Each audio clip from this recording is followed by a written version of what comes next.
এক শহরের আকাশ, এক শহরের বাতাস, তবুও আলাদা দুজনের পথ।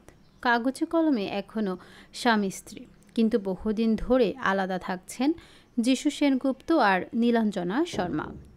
এই আলাদা থাকার গল্পের শুরু বহুদিন আগে, তবে এতদিন দুজনের কেউই প্রকাশ্যে মুখ খোলেননি। যে দম্পতি একসময় একসঙ্গে প্রযোজনা সংস্থা চালাতেন, আজ তারা আলাদা আলাদা ঘরে সাজিয়েছেন স্বপ্ন।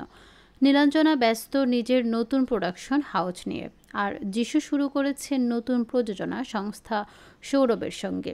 অবশেষে কলকাতার গণমাধ্যম TV9 বাংলাকে দেওয়া এক সাক্ষাৎকারে যিশু ভাঙলেন নীরবতা। তিনি বললেন, নীলাঞ্জনার সঙ্গে প্রযোজনা সংস্থা থাকলে আমি অবশ্যই সেটি চালিয়ে যেতাম। তবে ও এখন খুব ভালো কাজ করছে, বেশ কিছু নতুন নতুন মেগা শুরু করেছে। ওকে অনেক শুভেচ্ছা। কিন্তু ব্যক্তিগত জীবনের প্রশ্নে নায়কের কণ্ঠে স্পষ্ট এড়ানোর সুর। এটা নিয়ে আমি কোনো কথা বলতে চাই না, আগেও বলিনি, আজও বলতে চাই না। অনেকের অনেক ধারণা রয়েছে, তবে আমি একটা কথাই বলবো, বাইরে থেকে শুধু বইয়ের কভার দেখে বইটার বিচার করতে যাবেন না। এটা নিয়ে আমি কোনো দিনই মুখ খুলব না, কারণ আমার ব্যক্তিগত কিছু কারণ আছে। তবে এমন কিছু মানুষ অবশ্যই আছেন যাদের সঙ্গে একটু আলোচনা করেছি, যতটা করা যায়, না হলে তো পাগল হয়ে মারা যেতাম।